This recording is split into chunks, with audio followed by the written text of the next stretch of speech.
Hello दोस्तों, जय भीम, जय संविधान, जय लोकतंत्र, जय Bharat.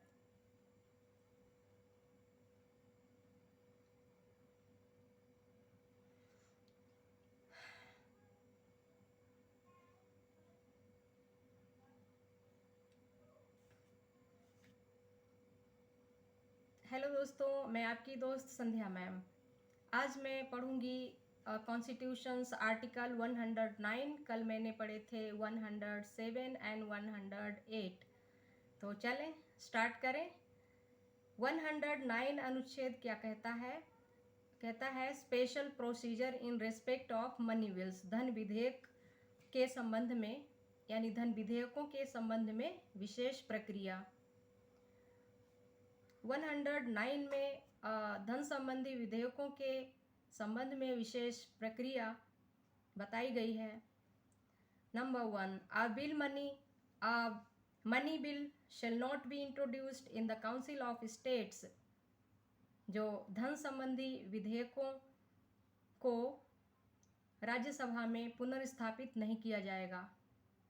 Number 2, after a money bill has been passed by the house of the people, it shall be transmitted to the Council of States for its recommendations, and Council of States shall within a period of 14 days from the date of its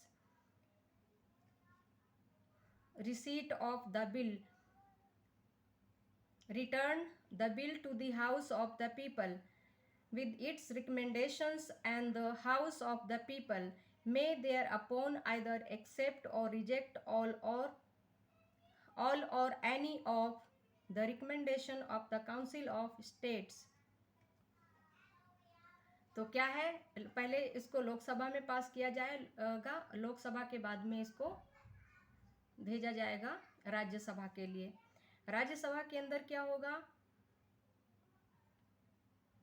14 दिन के अंदर ही, यानी अनुशंसा recommendation के लिए भेजा जाएगा। और The House of the People may thereupon either accept or reject all or any of the recommendations of the Council of States। जो भी इसकी जो अनुशंसा है धन संबंधी विधेयकों के संबंध में, तो ये सारी शक्ति लोकसभा को मिली है, हाउस ऑफ द पीपल को, जिसमें वो एक्सेप्ट भी कर सकते हैं और रिजेक्ट भी कर सकते हैं। ऑल और any of the recommendations of the council of states, जो भी काउंसिल ऑफ स्टेट की रिकमेंडेशंस अनुशंसाएं होती हैं उनको स्वीकार भी कर सकते हैं और रिजेक्ट भी, अस्वीकार भी कर सकते हैं। तो ये करने का अधिकार किसको है? लोकसभा को। Number 3, if the house of the people accept any of the recommendations of the council of states, the money bill shall be deemed to have been passed by both houses with the amendment recommended by the Council of States and accepted by the House of the People। अब इसमें कहा गया है कि if the house of people accept any of the recommendation of the house of council of states, यदि लोकसभा राज्यसभा की अनुशंसा को एक्सेप्ट करता है, तो the money bill shall be deemed to have been passed by both houses with the amendments recommended. तब क्या होता है, तो यदि लोकसभा राज्यसभा की किसी सिफारिश को स्वीकार कर लेती तो धन विधेयक राज्यसभा द्वारा सिफारिश किए गए और लोकसभा द्वारा स्वीकार किए गए संशोधनों सहित दोनों सदनों द्वारा पारित कर दिया गया समझा जाएगा। तो number 4, if the house of the people does not accept any of the recommendations of the council of states, यदि लोकसभा राज्यसभा की सिफारिश को स्वीकार नहीं करता है, तो तब क्या होगा, the money bill shall be deemed to have been passed by both houses in the form of in which it was passed, by the House of the People without any of amendments recommended by the Council of States। यदि लोकसभा राज्यसभा की किसी भी सिफारिश को स्वीकार नहीं करती है तो धन विधेयक राज्यसभा द्वारा किए गए किसी संशोधन के बिना दोनों सदनों द्वारा उस रूप में पारित किया गया समझा जाएगा जिसमें वह लोकसभा द्वारा पारित किया गया था। Number 5, if a money bill passed by the number 5, if a money bill passed by the House of the People and transmitted to the Council of States। यदि जो धन विधेयक है वो लोकसभा के द्वारा पारित किया गया है और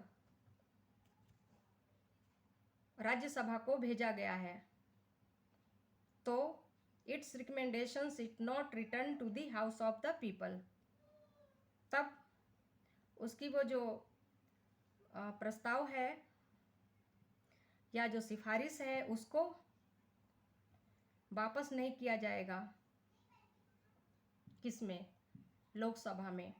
and transmitted to the Council of States for its recommendations is not returned to the House of the People within the said period of 14 days, it shall be deemed to have been passed by both houses at the expiration of said period in the form in which is passed by the House of the People। अब मैं हिंदी में पढ़ लेती हूँ, सही से समझ में आ जाएगा कि मैंने क्या कहा है। तो चलिए अब मैं हिंदी में पढ़ लेती हूँ कि अनुच्छेद 109 में क्या कहा गया है धन विधेयकों के संबंध में विशेष प्रक्रिया। भारतीय संविधान के अनुच्छेद 109 में धन विधेयकों के संबंध में विशेष प्रक्रिया की बात हो रही है। धन विधेयक राज्यसभा में पुनर्स्थापित नहीं किया जाएगा।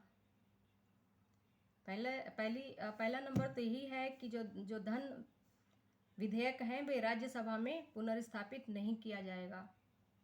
नंबर 2, धन विधेयक लोकसभा द्वारा पारित किए जाने के पश्चात सबसे पहले क्या होता है, जो धन विधेयक हैं वो लोकसभा में रखे जाते हैं और उसकी पहचान लोकसभा का अध्यक्ष करता है, यानी the speaker of the house of people. तो लोकसभा का जो अध्यक्ष होता है वह बताता है कि ये धन विधेयक है या नहीं है।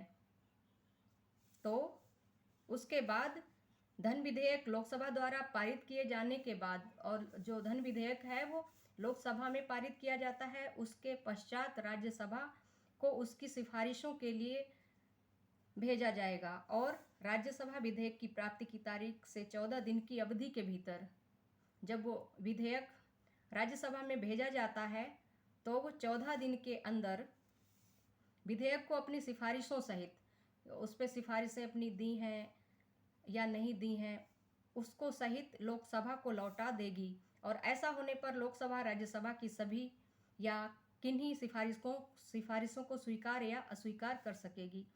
तो राज्यसभा की जो सिफारिशें हैं उनको स्वीकार करने या न करने का अधिकार पूरी तरह से लोकसभा का है। तो नंबर 3, यदि लोकसभा राज्यसभा की किसी भी सिफारिश को स्वीकार कर लेती है, यदि जब लोकसभा राज्यसभा की सिफारिश को स्वीकार कर लेती है तो धन विधेयक राज्यसभा द्वारा सिफारिश किए गए और लोकसभा द्वारा स्वीकार किए गए, यानी जो धन विधेयक है उसमें राज्यसभा द्वारा सिफारिश की जाती है और लोकसभा द्वारा स्वीकार की जाती है। तो इस स्वीकार किए गए संशोधनों सहित दोनों सदनों द्वारा पारित किया गया समझा जाएगा। तब क्या होता है, ये दोनों सदनों लोकसभा और राज्यसभा द्वारा के किए गए संशोधनों सहित, संशोधन मतलब होता है कोई भी बदलाव करना, तो दोनों सदनों द्वारा पारित किया गया समझा जाएगा। नंबर 4, यदि लोकसभा राज्यसभा की किसी भी सिफारिश को स्वीकार नहीं करती है, यदि लोकसभा, कभी कभी ऐसा भी समय आता है, ऐसी भी कंडीशंस या ऐसी परिस्थिति आ जाती है कि जब लोकसभा राज्यसभा की किसी भी सिफारिश को स्वीकार नहीं करती है क्योंकि सहमति नहीं बनती है, तब क्या होता है, तो धन विधेयक राज्यसभा द्वारा किए गए किसी संशोधन के बिना दोनों सदनों द्वारा उस रूप में पारित किया समझा जाएगा जिसमें वो लोकसभा द्वारा पारित किया गया था। यानी फिर भी इसमें जो ताकत किसकी है?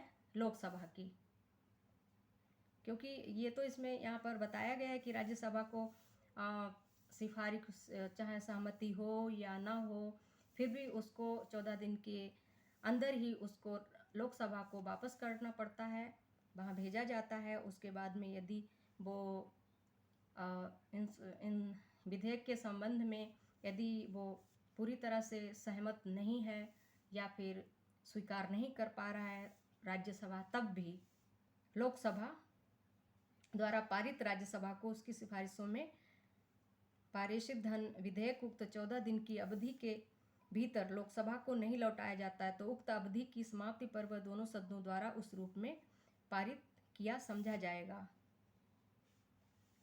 आया समझ में? चलिए फिर से पढ़ देती हूँ। नंबर 4, यदि लोकसभा राज्यसभा की किसी भी सिफारिश को स्वीकार नहीं करती है तो धन विधेयक राज्यसभा द्वारा किए गए किसी संशोधन के बिना, यानी संशोधन के बिना दोनों सदनों द्वारा उस रूप में पारित किया समझा जाएगा जिसमें वह लोकसभा द्वारा पारित किया गया था। नंबर 5, यदि लोकसभा द्वारा पारित और राज्यसभा को उसकी सिफारिशों के लिए पारित धन विधेयक उक्त 14 दिन की अवधि के भीतर लोकसभा को नहीं लौटाया जाता है। कई बार क्या होता है कि राज्यसभा की उस पर सहमति नहीं होती है या उन सिफारिशों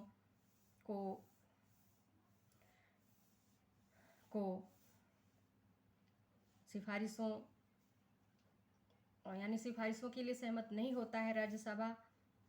14 दिन के भीतर धन विधेयक के ऊपर ये बात हो रही है, जो धन विधेयक है उसके ऊपर, तब भी उक्त 14 दिन की अवधि के भीतर लोकसभा को नहीं लौटाया जाता है।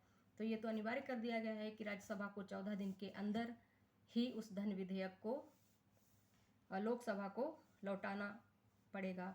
तो उक्त अवधि की समाप्ति पर वह दोनों सदनों, यदि उक्त वो जो अवधि है वो समाप्त हो जाती है, समाप्ति पर वह दोनों सदनों द्वारा उस रूप में पारित किया गया समझा जाएगा जिसमें वह लोकसभा द्वारा पारित किया गया था। यहाँ पर भी ताकत लोकसभा की ही है। तो मतलब उसकी अवधि भी समाप्त होने की समय सीमा आ जाती है, तब दोनों सदनों द्वारा उस रूप में पारित किया गया समझा जाएगा जिसमें वह लोकसभा द्वारा पारित किया गया था। यानी लोकसभा को इस शक्ति का प्रयोग करने का अधिकार है, उस रूप में उसको पारित किया गया था वो स्वीकार कर लेगा लोकसभा। तो ये बात हो रही है। तो अब मैं बात करती हूँ 110 डेफिनेशन ऑफ मनी बिल्स, धन विधेयक की परिभाषा। जो धन विधेयक की परिभाषा है वो संविधान के अनुच्छेद 110 में दी गई है। उसमें बताया गया है कि धन विधेयक क्या होता है। इस अध्याय के प्रयोजनों के लिए कोई विधेयक धन विधेयक समझा जाएगा यदि उसमें केवल निम्नलिखित सभी या किन्हीं विषयों से संबंधित उपबंध है। तो ये मैं इस पे बात करूंगी कल, धन विधेयक की परिभाषा के बारे में। अनुच्छेद 110। तो ठीक है दोस्तों, आपका अपना चैनल है ये, इस चैनल को सब्सक्राइब करें, लाइक, शेयर और कमेंट करना ना भूलें। आज के लिए इतना ही। नमस्कार।